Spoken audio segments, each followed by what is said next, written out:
오늘 함께 나누고자 하는 말씀은 고린도후서 8장 16절부터 24절까지의 말씀이에요. 또 흐름을 좀 잠깐 짚어보고 넘어갈 텐데요. 이제는 좀 많이들 익숙해지셨을 거라고 생각을 하는데, 지금 어떤 흐름 속에 오늘 본문이 놓여져 있냐면, 예수님을 따랐던, 예수님이 공생이라고 불리는 그 3년의 예수님께서 그리스도로 이 땅에서 사역하시는 그 3년 동안 예수님의 가장 가까운 제자로 활동했던 12명이 있었습니다. 그 12명 가운데 한 사람은 실패했고, 나중에 그 12명의 숫자가 채워지고 난 이후에도 여전히 그들은 사도로서 예수님이 남겨놓으신 사역을 감당하고 있었는데, 바울과 약간의 충돌이 생겼습니다.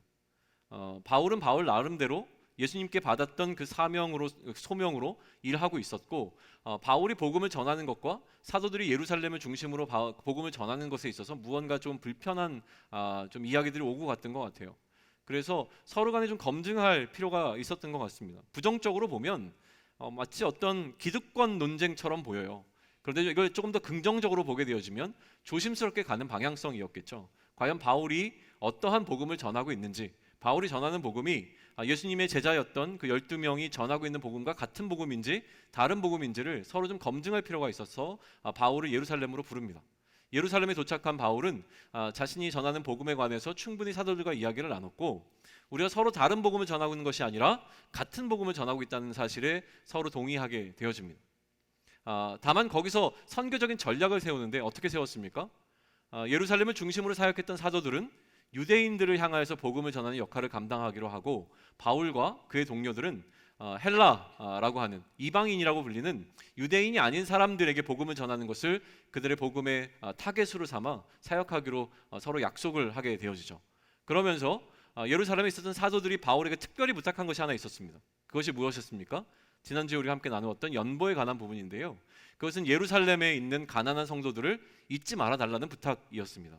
그래서 바울은 그 부탁이 이미 본인도 끊임없이 그렇게 예루살렘에 있는 가난한 성도들을 위한 마음들이 있었고, 그것이 안 해왔던 일이 아니기 때문에 흔쾌한 마음으로 수락했고요. 그가 어느 곳에 가든지 거기서 교회를 세우고 교회에 부탁했던 것이 무엇이냐면, 예루살렘의 가난한 성도들을 위하여 연보를 모을 것을, 다시 얘기하면 헌금할 것을 부탁을 했습니다. 구체적으로 어떻게 헌금해야 되는 방법론까지 알려주면서 바울은 이 사역을 그가 복음을 전하는 사역과 또 교회를 세우는 사역과 아울러서 중요하게 했던 사역 가운데 하나로 진행해 왔던 것이죠. 그런데 쉽게 그냥 연보라는 말이 우리에게 익숙하지 않으니까 헌금이라는 말로 바꿔서 표현을 해보시죠. 여러분들이 헌금을 했고요. 그 헌금을 제가 가지고, 예를 들면 서울에 있는 어느 교회를 간다고 한번 생각을 해보세요. 여러분들이 헌금한 금액이 얼마나 모일까요? 저희가 여기 한 500명 정도 모여 있으니까 여러분들이 만 원씩만 내면 한 500만 원. 제가 500만 원 들고 서울로 간다고 했을 때 여러분들 마음속에 좀 걱정과 불안함이 생기십니까? 저 목사가 500만 원 들고 튀면 어떡하지? 뭐 그 정도는 괜찮지 않습니까? 근데 만약에 몇 천만 원이 되어진다면, 아니면 혹은 몇 억 정도의 가치가 되어지는 헌금을 가지고 제가 그걸 걷어서 혼자 어딘가를 간다고 한다면, 아무래도 우리 가운데 몇은 마음속에 불편함이 들어오기 시작할 겁니다. 저거 띄어먹고 어디 가서 사라져서 안 나타나면 어떡하지? 이런 걱정이 일 수 있을 거예요. 마찬가지였던 것 같아요. 꽤 많은 연보라고 하는 금액이 모였던 것 같고, 그 금액을 모아서 바울에게 전달하는 이것 때문에 몇 사람들이 문제 제기를 했던 걸로 보입니다. 바울의 정직성과 바울을 얼마나 신뢰할 수 있는가에 대해서 자꾸 문제 제기를 했고, 그러다 보니까 바울도 이 문제에 있어서 굉장히 민감하게 대응하기 시작을 하는 것이죠. 그래서 바울이 선택한 것은 무엇이냐면, 이러한 재정의 문제로부터 조금 더 본인이 떨어져 나오는 거였던 것 같아요. 예를 들면 제가 여러분들의 헌금을 걷어서 제가 직접 서울로 가지고 가는 것보다 누군가 다른 사람이 재정을 관리하도록 하면 사실은 어느 특정한 사람에게 초점이 맞춰지게 되어지는 이런 어떤 불편한 이야기들이 좀 덜 할 수 있지 않을까라고 생각을 해서, 바울은 어떻게든지 최선을 다해서 이러한 돈 문제에 있어서 직접적으로 본인이 관여하지 않는 방법을 택했던 것 같습니다. 그렇다면 자신이 아닌 누군가, 신뢰할 수 있는 어떤 사람에게 이것을 맡겨야 한다는 또 다른 숙제가 생기는 거죠. 누구에게 맡기면 좋겠습니까? 라고 하는 거예요. 그리고 그 사람을 통해서 이러한 재정의 문제가 투명하게 경영되어지는 것이 그 다음 문제일 것입니다. 믿을 만한 사람을 찾는 것, 또한 믿을 만한 사람을 통해서 이 돈의 문제가 제대로 경영될 수 있도록 돕는 것, 이게 지금 바울에게 주어진 숙제였다고 하는 거예요. 그래서 바울은요, 이 일을 최대한 투명하게 하기 위해서 고린도 교회에 한 사람을 보낸 것이 아니라 복수의 사람, 다시 얘기하면 여러 명의 사람들을 고린도 교회로 파송하기로 결정을 합니다. 한 사람이라면 조금 의심 갔을 텐데 여러 명이 같이 가게 되면 서로가 서로를 감독해낼 수 있는 어떤 장점이 있기 때문이 아닐까라는 생각을 하게 되었는데요. 이 세 명의 사람들은요, 기본적으로는 바울이 이 돈의 문제라고 하는 재정의 문제를 믿고 맡길 수 있을 만큼 신뢰가 가는 사람들이었다고 하는 것이 첫 번째였습니다. 오늘 우리가 살펴본 이 본문은요, 이 세 명의 사람들을 고린도 교회에 소개하는 내용을 담고 있어요. 고린도 교회에 여러분들에게 이 세 사람을 소개합니다라고 하면서 나누는 이야기인데, 우리가 오늘 함께 살펴보자 하는 것은 무엇이냐면 바울이 과연 이 세 사람을 그렇게 믿고 신뢰할 수 있는 지점이 어디였는가, 바울은 어떻게 이 사람들을 그렇게 신뢰할 수 있었는가에 관한 이야기를 나누려고 하는 겁니다. 또 이것을 토대로 우리도 결국은 우리 서로를 신뢰해야 되는데 무엇이 우리로 하여금 신뢰감을 쌓을 수 있도록 돕겠는가, 또 우리는 어떻게 서로 간의 신뢰감을 쌓을 수 있겠는가, 그 서로가 서로를 믿고 의지할 수 있는 공동체가 어떻게 될 것인가에 관한 이야기를 같이 좀 나눠보려고 합니다. 첫 번째 감독관이라고 좀 부르겠습니다. 이 세 사람을 첫 번째 감독관에 관한 부분을 살펴볼 텐데요. 16절과 17절입니다. 우리 같이 한번 읽습니다. 시작. 너희를 위하여 같은 간절함을 디도의 마음에도 주시는 하나님께 감사하노니 그가 권함을 받고 더욱 간절함으로 자원하여 너희에게 나아갔고. 첫 번째 감독관은 디도였습니다. 디도는 이미 우리가 살펴봐서 알지만 고린도 교회가 만난 경험이 있습니다. 더 이상 소개가 고린도 교회에도 또 특히 우리에게도 필요하지 않은 사람이 사실은 디도이잖아요. 성경 가운데는 바울이 디도에게 보낸 편지가 있습니다. 그게 바로 디도서이죠. 우리가 바울의 영적인 아들로 잘 알고 있는 사람이 누구입니까? 디모데인데요. 사실은 디도서에 보게 되면 바울은 디도를 향해서도 나의 참 아들이라고 부를 정도로 바울과 디도의 관계는 돈독했습니다. 그만큼 기본적으로 바울은 디도를 신뢰했다라고 하는 것인데요. 오늘 본문 26절과 17절에서 바울은 디도에 관해서 두 가지를 꼭 짚어서 설명하고 있어요. 그걸 좀 보시죠. 첫 번째는 디도는 간절한 마음이 있는 사람이었다고 하는 겁니다. 간절한 마음이요. 고린도 교회를 위하는 마음에 바울과 마찬가지, 바울이 생각하는 그 간절함이 디도에게도 동일하게 있었음에 대해서 바울은 본 것입니다. 별것 아닌 것 같지만 이것만큼 중요한 것은 없는 것 같아요. 무관심한 것이 사람을 가장 힘들게 한다는 것을 자주 경험하게 되어집니다. 누군가 막 이거 해보자고 굉장히 열심을 내고 막 간절한 마음을 표합니다. 그런데 옆에 있는 사람이 뭐 그러든지 말든지 별 관심도 없어요. 당신이 그렇게 하든지 그거는 당신 일이니까 막 이런 얘기하면 기운 빠지죠. 자기 관심사가 아니라고 하는 것만큼 우리를 향한 폭력은 없을 것 같습니다. 그러니 같은 간절함, 내가 소원하는 것과 같은 마음을 품고 있다는 것만큼 나에게 힘이 되는 것은 또 없을 것 같습니다. 우린 여기서 두 가지를 생각해 볼 수 있을 것 같아요. 지금 나에게 어떠한 간절함이 있는가, 또 그리고 나의 그 간절함과 같은 마음을 가진 이들이 내 주변에는 누가 있는가라고 하는 것이죠. 바울이 고린도 교회를 관하여서 디도를 신뢰할 수 있었던 것은요, 디도가 자신과 같은 간절함을 가지고 있었다는 것을 가장 첫 번째로 본 것이 분명합니다. 그런데 오늘 본문은 뭐라고 얘기하냐면 디도는 바울보다 더욱 간절하였다고 표현합니다. 더욱 간절하였다. 더 열심을 내주었다고 하는 것이죠. 생각해 보십시오. 제가 어떤 일을 하자고 여러분에게 권했습니다. 그랬더니 여러분 가운데 어떤 사람이 더 열심을 내기 시작합니다. 목사님 어떻게 하면 되죠? 와, 이거 이렇게 하면 어떨까요? 제가 말려야 될 지경에 이르도록 열심을 내준다면 그것이 얼마나 큰 힘이 될 것인가 라고 하는 것이죠. 상대방이 나보다 더 열심을 내준다면 이것보다 힘나는 일은 없을 겁니다. 이러한 간절함은 그렇게 열정과 연결된다는 생각을 하게 되어집니다. 디도의 입장에서 한번 생각해 보시죠. 별것 아닌 것처럼 느껴집니다. 바울이 디도에게 다시 고린도 교회로 좀 가줄 수 있겠니? 라고 물었을 때 디도가 더 간절함으로 그럼요, 가야죠. 진짜 가고 싶었어요. 라고 얘기한 차원으로 생각하시면 별로 마음속에 감동이 안 옵니다. 그런데요, 지금 디도를 어디서 만났냐면 마게도니아에서 만났습니다. 마게도니아의 어느 지방인지는 정확하게 모르지만 마게도니아에 우리가 잘 알고 있는 교회가 있었는데 그 교회가 어디냐면 데살로니가 교회였습니다. 그리고 지금 고린도는 더 밑에 내려가서 그리스 남쪽에 있는 도시였죠. 그래서 제가 구글 맵을 통해서 한번 찍어봤어요. 그럼 그 나오잖아요. 몇 킬로 정도 되는지, 그리고 도보로 얼마나 걸리는지를 찾아봤더니 한 400에서 어떤 이제 루트를 어떻게 가느냐에 따라 달려 있는데 400에서 500, 600킬로 정도가 걸리더라고요. 그리고 그게 까먹었네요. 한 40시간 정도 걸리는 거리였던 것 같아요. 맞는지 잘 모르겠는데 어쨌든 그래요. 굉장히 상당히 먼 길이었고 우리가 이렇게 간단하게 생각하시면 되죠. 서울에서부터 부산까지 가는 정도의 거리라고 한번 생각을 해보시죠. 그 거리를 디도는 한번 갔다가 다시 돌아온 상황이었습니다. 걸어서요. 굉장히 피곤했겠죠. 근데 그런 상황 가운데서 지금 바울이 또 한 번 디도에게 부탁합니다. 다시 거기를 갔다 올 수 있겠냐라고 물었을 때 디도는 흔쾌하게, 다시 얘기하면 더욱더 적극적으로 그 길을 자신이 가겠다라고 나선 겁니다. 그 마음이 바울에겐 너무나 고마웠던 것이죠.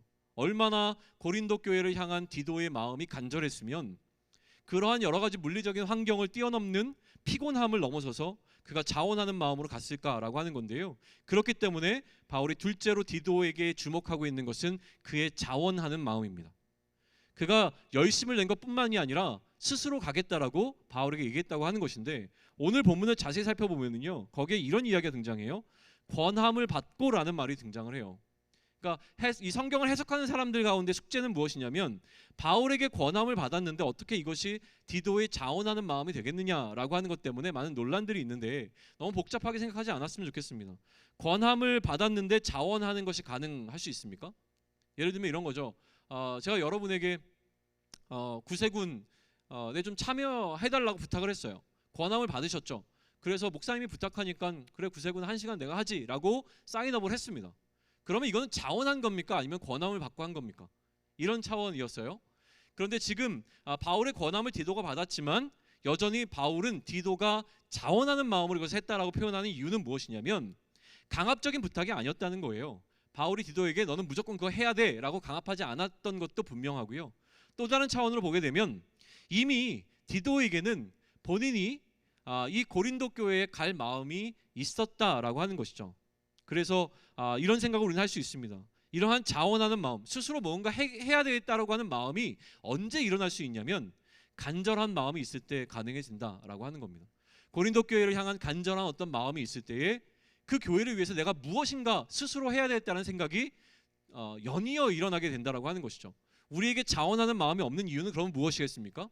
그 일을 향한 간절한 마음이 없을 때 우리는 역시 일에 끌려다니는 안타까운 상황밖에 마주할 수 없는 것이 분명한 것 같습니다. 우리가 신뢰할 수 있는 사람은 누구이겠습니까? 그 일을 향해 같은 간절함을 가지고 있는 사람과 그 간절함으로 자원할 수 있는 사람을 우리는 그 누구보다 신뢰할 수 있을 거라고 하는 것이 이 디도를 통해서 우리가 볼 수 있는 어떤 원리인 것 같아요. 오히려 거꾸로 이해하면 쉬운 것 같습니다. 하고 싶은 마음도 없고 스스로 하고자 하는 마음도 없는 사람을 우리는 신뢰할 수 있겠습니까? 라고 하는 질문인 것입니다. 자, 두 번째 감독관을 살펴볼까요? 두 번째 감독관은 18절로부터 21절까지입니다. 우리 같이 읽습니다. 시작. 또 그와 함께 그 형제를 보내었으니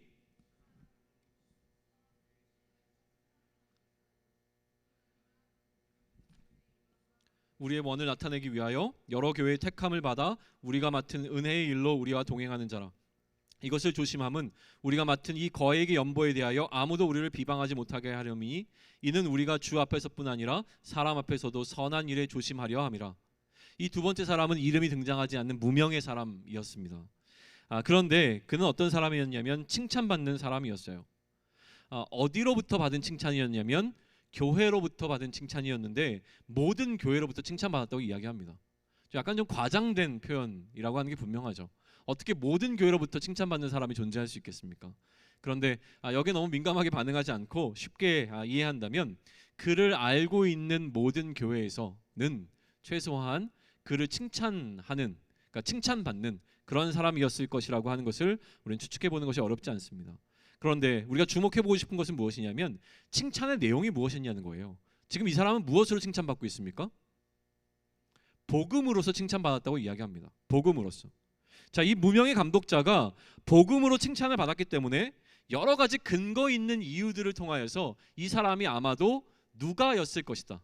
누가 복음을 쓴 저자 누가였을 것이다 라고 많은 사람들이 추측합니다. 그러나 그가 정말 누구인가는 그렇게 중요하지 않은 것 같고요. 지금 여기서 중요한 것은 무엇이냐면 그가 칭찬받았는데 무엇으로? 복음으로 칭찬받는 사람이었다는 거예요. 자, 우리 가운데 복음으로 칭찬받는 사람이 있다면 누구일까요? 우리 공동체 가운데서 우리가 복음으로 칭찬할 수 있는 사람이 있다면 누구이겠습니까? 건드리면 복음이 나와요. 툭 치면 복음이 나오는 사람, 우리 가운데 누구입니까? 복음을 전해야 되는데 복음을 못 전하는 것이 늘 안타깝고, 만나서 얘기하면 처음부터 끝까지 결론은 복음, 뭐 얘기만 하면 복음. 누가 있을까요? 곰곰이 생각하는데 약간 부끄러운 마음이 들었습니다. 부끄러운 이유는 우리 공동체에 그럴 만한, 복음으로 칭찬할 만한 사람이 없기 때문에 부끄러웠던 것이 아니라요, 제 자신을 보게 된 것이죠. 제 스스로가 교회에서 칭찬을 받는다면 과연 나는 복음 때문에 칭찬받는 사역자인가? 라는 생각을 하게 된 거예요. 사실 많은 사람들이 저에 대해서 뭐 비난도 하겠지만, 그러나 장점을 이야기하는 사람들도 있을 겁니다. 그런데 그것이 복음이 아닐 경우가 훨씬 더 많다라고 하는 생각을 하게 되었어요. 그러니까 얼마나 큰 반성이 되었겠습니까? 이후로 우리가 만약에 우리 공동체에 있는 서로를 칭찬해야 한다면, 우리가 서로를 칭찬하는 그 칭찬의 이유가 복음이었으면 좋겠다는 생각을 하게 되어집니다. 또한 우리가 누군가를 어떤 일을 위해서 파송할 때에 그 기준이 복음이 될 수 있을까를 고민하기 시작했습니다. 복음으로서 칭찬받는 자라고 하는 사실이 우리가 그 사람에 대해서 고려하는 어떠한 스펙보다도 훨씬 더 앞설 수 있으면 좋겠다는 생각을 한 거예요.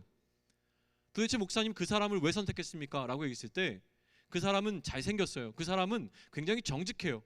그 사람은 정말 말을 잘해요. 그 사람은 노래를 너무 잘 불러요. 그 사람은 학벌이 너무 좋아요. 그 사람은 대인관계가 좋아요. 이런 것들보다 가장 먼저 앞서는 것이 무엇이냐면, 그 사람은 복음으로 말미암아 칭찬받는 사람이기 때문입니다 라고 하는 이야기가 첫 번째가 되어질 수 있을까라고 하는 것을 고민하게 된 것입니다. 이걸 자꾸 놓치게 되는 것 같습니다. 사람을 바라볼 때 우리는 그 사람이 복음 가운데 서 있는가 보다 기능적으로 보게 되어지는 것이죠. 그런 의미에서 내년에는 복음에 더 집중해 볼 수 있는 우리 공동체가 되면 좋겠습니다. 복음은 무엇일까요? 다음 주 설교는요, 좀 고린도후서를 잠깐 내려놓고 크리스마스의 본질적인 의미에 관한 이야기를 같이 나누면 좋겠는데요, 복음이라고 하는 것은 예수님께서 그리스도로 이 땅에 오셨다는 것이 복음입니다. 그리고 복음은 그 예수님께서 내 인생 가운데 그리스도로 오시는 사건, 그것이 바로 복음인 것이죠. 즉 내가 예수님을 나의 그리스도로 인정하는 사건이 내 마음 가운데 일어나는 것, 그것이 나에게 기쁜 소식이 되는 것, 그게 바로 복음이라고 하는 겁니다. 예수님을 내 인생의 그리스도로 인정한다고 하는 것은요, 예수님이 나의 왕 되어 주심을 인정하는 것입니다. 죄와 사망이 나의 삶 가운데 왕으로서 자리매김하는 것이 아니라 예수님께서 나에게 왕으로서 자리해 주시는 것, 그것이 나의 기쁨이 되어지는 소식이라고 하는 것이죠.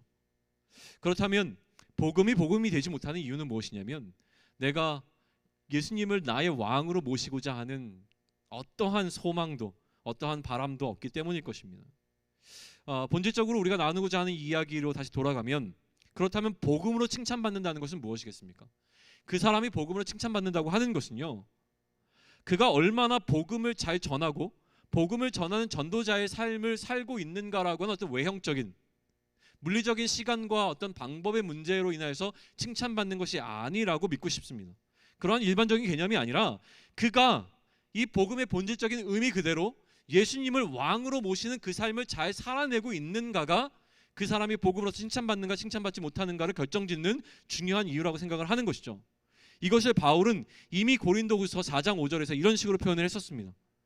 자신은 자신을 전파하는 삶을 살아내는 것이 아니라 이 예수 그리스도가 자신의 주인 되셨다는 사실이 너무나 자랑스럽고, 내 주인이 그리스도 예수라는 사실만을 전파해내고, 이 주인이 나에게 어떠한 사명을 맡겼는데 그 사명을 내가 감당하고 있다는 그 사실 자체로만으로도 감격한 그 삶을 살아내는 것, 그게 바로 복음에 매여 있는 자신의 삶이라고 표현했던 것을 우리는 기억해야 하는 것이죠. 그러니 우리가 복음적인 삶을 산다고 하는 것, 예수를 그리스도로, 예수를 왕으로 인정하는 삶을 살아낼 때 자연스럽게 전파되어지는 것은 내가 아니라 바로 예수가 그리스도라고 하는 사실이 전파되어지는 것입니다. 그리고 이런 삶을 살아내는 자에게 붙는 칭호가 복음으로 칭찬받는 자라고 하는 칭호일 것이라고 생각을 해요. 입술로 복음 복음 복음이라고 하는 것을 고백하는 것이, 외치는 것이 중요한 것이 아니라 우리 삶의 단 일부분이라도 복음에 이끌리는 삶을 살아내는 것이 너무나 중요합니다. 다시요. 우리가 입술을 통하여 복음을 전하는 것뿐만이 아니라 우리 삶의 단 일부분이라도 정말로 복음에 이끌린 그 삶을 살아내는 것이 너무나 중요합니다. 다시 말해서 복음에 이끌리는 삶이란 예수 그리스도가 주인 되는 그 삶을 살아내는 것입니다. 그리고 그러한 순종을 내 삶의 영역에서 조금씩 넓혀가는 것, 그게 우리가 살아가는 삶의 목적에 대해야 한다는 것이죠. 저는 아직 교회 다닌 지 얼마 안 됐습니다. 저는 예수님을 잘 몰라요. 아직 예수님을 인격적으로 만난 적이 없습니다. 뭐 다 괜찮습니다. 그러나 부탁하고 싶은 것은 무엇이냐면 우리가 알듯이 얼마나 교회를 많이 오랫동안 다녔는가, 또 얼마나 성경을 많이 읽었는가, 또 어떤 훈련을 받았는가, 교회에서 어떠한 포지션에 있는가가 우리로 하여금 복음 가운데 칭찬받는 자로 만들어주지 않는다는 것은 우리가 너무나 잘 알고 있습니다.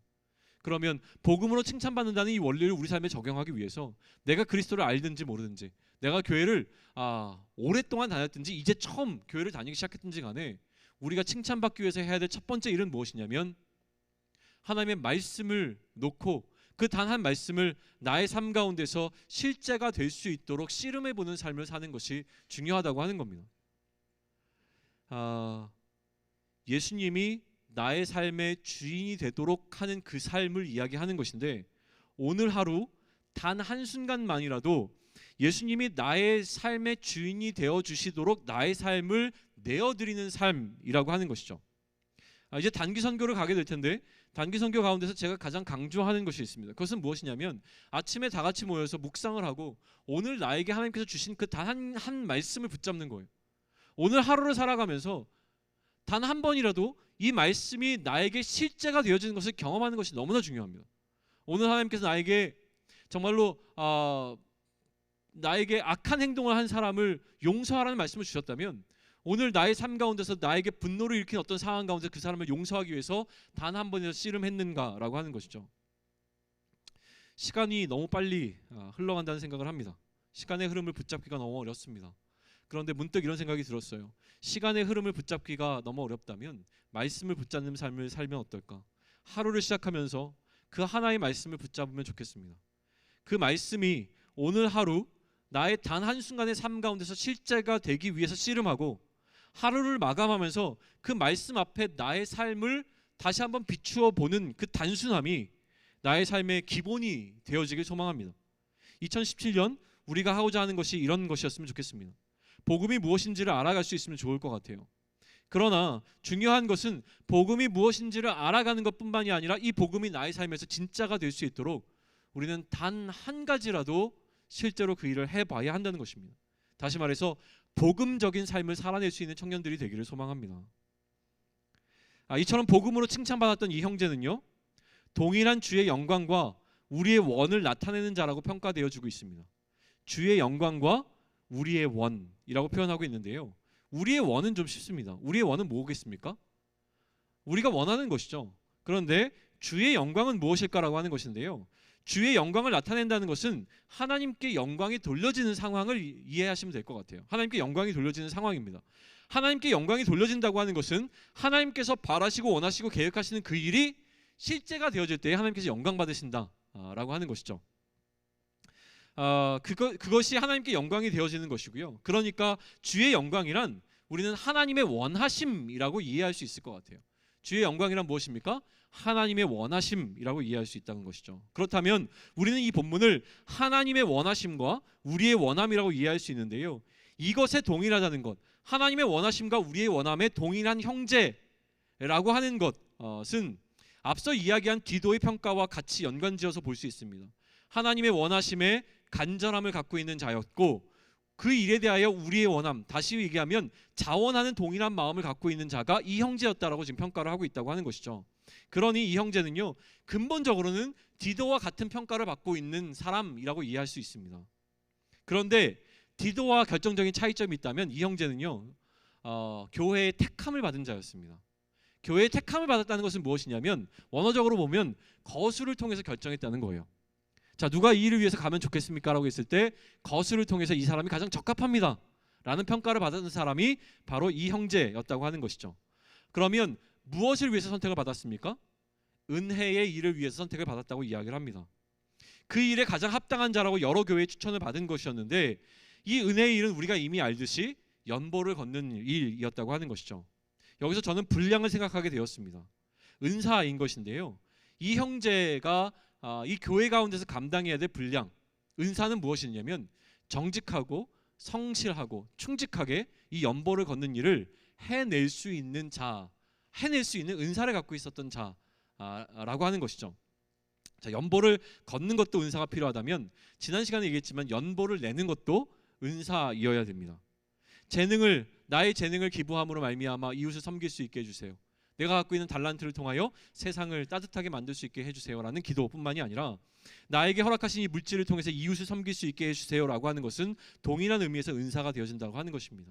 나를 위해서 물질을 쌓는 것이 아니라 다른 사람을 위해서 나의 물질을 쓸 수 있도록 나에게 그 마음을 허락해 주세요.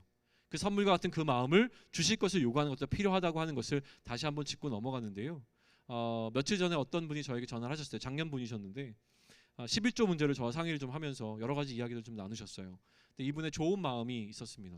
하나님 앞에 내가 무엇인가를 드리고 싶은데 어떻게 드리면 가장 좋겠는지를 이야기를 나누는 가운데 제 마음속에 들어온 것은 다시금 이제 확신이었던 거예요.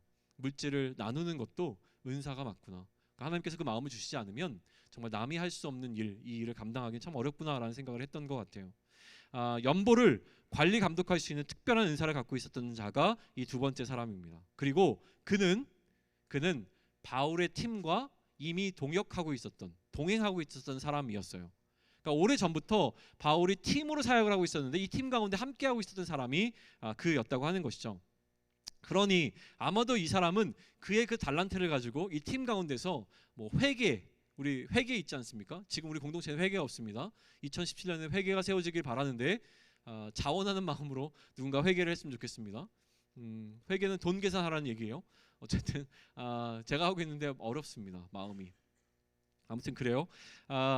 바울의 팀 가운데 그 돈 문제를 관여하고 있는 어떤 사람이 있었고 그 사람이 바로 이 형제였던 것 같아요. 돈 문제는 참 거꾸렇습니다. 돈 때문에 마음이 상하기도 하고요. 그래서 조심함이 필요하고 특히나 거액이었던 것이죠. 연보의 목적은 기본적으로 아까도 얘기했지만 예루살렘의 가난한 성도들을 위하여 특별히 이런 재정적인 필요가 필요한 어떤 사람들을 위하여서 하는 선한 일이었습니다. 선한 일을 하다가 불미스럽게 서로 간에 오해가 생기고 마음이 틀어짐이 생길 수 있는 것이 돈 문제이기 때문에 바울은 이 부분에 민감하게 접근하고 있는 것이 분명해요. 그러니 어떻게 보면 이 형제가 감당하는 일은 우리를 관리하고 감독하는 껄끄러운 역할의 감독자의 역할이 아니라요, 우리로 하나님과 사람 앞에서 비방받지 않도록 돕는 자였다고 하는 겁니다. 비방받지 않도록. 이제 마지막 감독관을 좀 살펴보죠. 22절인데요. 22절 한 목소리를 읽겠습니다. 자, 시작. 또 그들과 함께 우리의 한 형제를 보내었노니 우리는 그가 여러 가지 일에 간절한 것을 여러 번 확인하였거니와 이제 그가 너희를 크게 믿음으로 더욱 간절하니라. 우리의 한 형제라고 얘기하고 있어요. 그렇기 때문에 어떤 학자들은 아마도 바울의 친인척 관계였을 거다라는 이야기를 좀 하는데요. 뭐 그렇게 높아 보이진 않습니다. 가능성이. 어쨌든 정말 피를 나눈 형제였는가가 중요한 것이 아니라 디모데를 아들로 불렀듯이 형제와 같이 긴밀한 관계에 있었던 사람인 것은 분명합니다. 그러나 이런 어떤 형제와 같은 긴밀함 때문에 이 사람을 선택한 것이 아니라고 하는 것은 그 다음에 설명되어지는데 앞선 디도와 마찬가지로 그에게 있었던 것은 간절함이었습니다. 바울은 그에게서도 역시 간절함을 보았습니다. 우리는 그가 여러 가지 일에 간절한 것을 여러 번 확인하였거니와. 이 여러 가지라고 하는 것이 중요한데요. 무슨 얘기입니까? 이 형제는요, 연보만의 문제가 아니었다는 거예요. 어떤 일을 맡겨도 늘 간절함으로 그 일을 잘 감당해주는 친구였다고 하는 겁니다. 자기가 할 수 있는 어떤 일 혹은 하고 싶은 일만 했던 것이 아니라 무슨 일을 맡겨도 저 친구는 정말 간절한 마음으로 내가 원하는 동일한 마음으로 이 일을 감당할 수 있는 친구라고 하는 신뢰가 이 형제에게는 있었던 것이 분명합니다. 그리고 그것을 여러 번 확인했다고 이야기합니다. 그러니 아마도 바울과 오랜 기간 동안 같이 동역하면서 쌓아온 신뢰감이 있었던 것 같아요. 오랫동안 바울과 오랜 기간 동안 같이 보내면서 쌓인 이 신뢰감은 우리가 우리 서로 간에 쌓는 신뢰에 있어서도 중요한 부분이라고 하는 것은 이미 분명한 사실입니다. 시간의 흐름을 무시할 수는 없죠. 시간이 축적해주는 신뢰의 힘이 있습니다. 추측해보자면 이 형제는 바울의 편이었습니다. 철저하게 바울의 편이었습니다. 어쩌면 바울이 옳고 그름을 떠나서 무조건 바울을 따랐던, 맹목적으로 바울에게 순종하던 사람이었을지도 모른다는 생각이 듭니다. 그러다 보니까요, 이 형제는 바울이 고린도 교회에서 일전에 받았던 그 굉장히 적대적인 상황 있잖아요. 바울이 굉장히 어려움을 겪고 돌아왔잖아요. 이 상황에 같이 바울과 마음 아파하고 또 같이 분하고 화냈던 것이 분명해 보입니다. 그래서 지금 바울은 어떻게 얘기하냐면 그가 너희를 크게 믿음으로 라고 이야기를 해요. 바울과 같은 마음으로 그 형제들을 향한 신뢰의 마음이 무너졌다가 그 신뢰가 회복된 것을 이야기합니다. 어떻게 신뢰가 회복되었습니까? 신뢰가 회복된 결정적인 계기가 있었을 텐데요. 그 원인은 바로 디도가 보고한 보고 때문이었을 거라고 하는 거예요. 어떤 오해들이 풀리면은요, 그 관계가 더욱더 돈독해지는 것을 우리는 여러 번 경험하게 되어집니다. 우리의 관계에는 이런 류의 다툼이 있어요. 근데 이런 다툼을 넘었으면 더 깊어지는 것이 우리의 관계인 것이 분명합니다. 안타까운 것은요, 이러한 노력을 하기에 우리의 삶이 점점 더 피곤해진다고 하는 것이 참 안타까운 상황인 것 같아요. 바울의 부탁이 이어집니다. 그러면서 오늘 본문을 마무리하게 되어지는데요. 23절과 24절 우리 좀 같이 읽으면 좋겠습니다. 준비되셨습니까? 23절과 24절 같이 읽습니다. 자, 시작. 디도로 말하면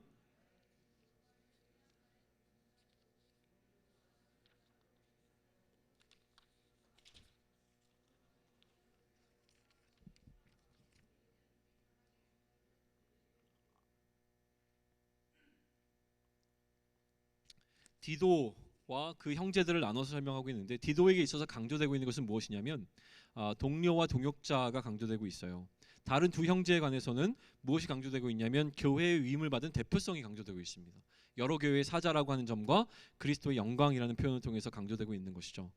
다시 얘기하면요, 이 권위가 교회로부터, 더 근본적으로는 교회의 머리 대신 그리스도로부터 왔다라고 하는 것을 분명히 하고 있고요.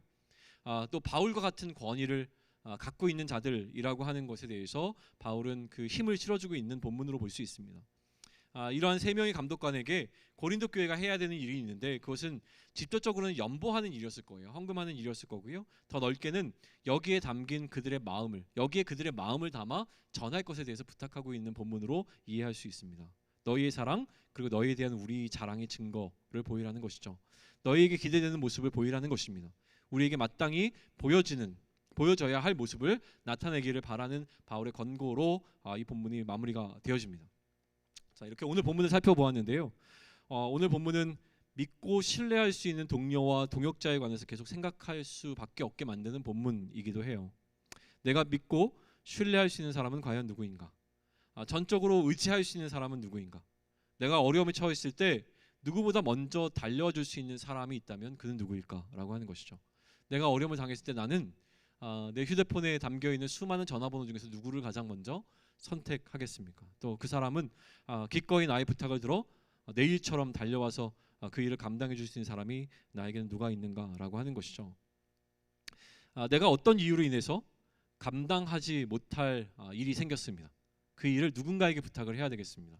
그러면 여러분은 누구에게 그 일을 부탁할 것이며 어떠한 기준으로 그 사람을 선택할 것인가 라고 하는 것을 질문을 던져볼 수 있을 것 같아요. 어제 새벽에 제가 아우름 토요 새벽 예배 설교를 하고 나서 갑자기 급격하게 몸이 안 좋아졌어요. 너무 안 좋아져가지고 약을 먹고 이제 약 기운에 좀 버티다가 계속적으로 이렇게 몸이 점점 더 무너지는 것이 느껴지는 거죠. 그래서 어쩔 수 없이 아침에 미팅들이 잡혀 있었는데 우리 리더 모임도 있었고 또 목회자 모임도 있었고 하고 나서 잠깐 집에 들어서 쉬었다가 점심에 우리 하경산 마지막 모임을 해야 되는데 도저히 못 가게, 밥도 못 먹을 것 같고 그래서 그냥 버티다가 잠깐 자고 일어났는데 몸이 좀 괜찮아진 것 같아서 하경산 모임을 가서 마지막 모임을 하고 돌아왔어요. 그리고 저녁에 우리 사초원 또 모임이 있어서 거기를 가야 되는데 갈 수 있을 것 같았는데 계속 몸이 더 안 좋아지는 거예요. 결국은 그 모임도 못 가고 있었습니다. 그러니까 설교 준비도 좀 더 마무리를 해야 되고 할 거는 굉장히 많은데 아무것도 못 하겠는 거죠. 그래서 그냥 모든 걸 다 내려놓고 쉬고 있었어요. 밤 12시가 되어 가도 몸은 나아질 생각은 안 하고 계속 또 안 좋아지는 거예요. 머릿속으로 무슨 생각이 들었냐면 어떡하지? 내일 해야 되는 일들이 있는데 또 설교는 급하게 또 누구한테 부탁을 해야 될 것 같은데 그러면 누구한테 부탁하지? 뭐 이런 생각들이 막 들어왔어요. 그런 생각이 들어오다가 오히려 오늘 말씀 가운데서 주시는 어떤 깨달음이 있었던 것 같아요. 제가 만약에 오늘 지금은 감사하게도 새벽 4시에 다시 눈이 떠졌는데 새벽 4시에 정말 감쪽같이 몸이 회복되진 않았고요. 그래도 오늘 하루를 버틸 수 있을 만큼 몸이 회복됐다는 걸 느꼈어요, 몸적으로. 그래서 너무 감사했는데 만약에 제가 이 자리에 강단에 설 수 없어서 누군가에게 이 강단에서 말씀을 전하는 것을 부탁해야 된다면 그 기준이 무엇일까를 생각하게 된 것 같아요. 그 기준은 아마도 말씀을 잘 전할 수 있는, 뭐 대부분의 목회자들은 말씀을 너무 잘 전하니까요. 그것이 기준이 되지 않을 거라는 생각을 하게 된 겁니다. 중요한 것은 무엇이냐면 우리 공동체를 향한 간절함이 있는가가 가장 우선이 될 거라는 생각이 문득 들어왔어요. 무슨 이야기입니까? 그냥 이 시간 동안에 말씀을 전하는 것을 끝나는 것이 아니라 정말로 청년들을 향하여서 이 한 번의 말씀의 시간을 통하여서 하나님의 말씀을 잘 전할 수 있도록 그 간절하게 전할 수 있는 준비가 되어 있는 사역자가 있는가라고 하는 것을 고민하게 되었다고 하는 것이죠. 그러니 이 간절함이 어떤 사람을 신뢰하고 그 사람에게 무슨 일을 맡기는 것에 있어서 굉장히 중요한 기준이 되겠구나라고 하는 것을 깨닫는 순간이 되어진 겁니다. 우리 사람의 생각이 이럴 텐데 하나님은 어떨까요? 하나님은 분명히 우리에게 하나님의 일하심을 경험하도록 만들어 주시기를 원할 겁니다. 우리가 하나님의 일하심을 경험한다는 것은 하나님을 더 알아갈 수 있는 것이기 때문에 그래요. 하나님은 우리에게 하나님의 일하심을 경험시켜 우리 이것도 이제 배터리가 다 돼가나요? 네. 하나님의 일하심을 경험할 수 있도록 우리에게 어떤 일을 맡겨 주실 텐데 맡겨 주시는 기준이 뭐겠냐는 거예요. 자신의 일을 맡기실 때 우리에게 그 하나님 나라를 위한 간절함이 있는가? 그게 결정적인 기준이 될 거라는 생각이 들어온 겁니다. 여러분은 어떠십니까? 하나님 나라를 위해 함께 역사하는 자들이 우리입니다. 하나님 나라의 동역자들이라면 그리스도를 위해 수고하는 가운데 오늘도 그리스도인으로 살아가기 위해 치열하게 살아가는 가운데 우리는 서로를 믿고 의지해야 합니다. 그런데 우리 가운데 서로를 믿고 의지할 수 있는 신뢰함이 생기려면 우리에게 필요한 것은 이 간절함이라고 하는 겁니다. 상대방을 신뢰할 수 있는 근거가 그 일을 향한 간절한 마음이 있는가라고 하는 것이죠. 간절함이 결국은 자원하는 마음을 가져온다고 이야기합니다. 내가 가지고 있는 간절한 마음이 상대방에게 없다면 삐걱거릴 수밖에 없습니다. 두 가지를 기억하면 좋겠습니다. 첫 번째는 하나님 나라를 향한 간절함이 우리에게 있기를 소망합니다. 그리고 그렇게 하나님 나라를 위해 애쓰는 자들과 같은 간절한 마음이 우리에게 있었으면 좋겠습니다.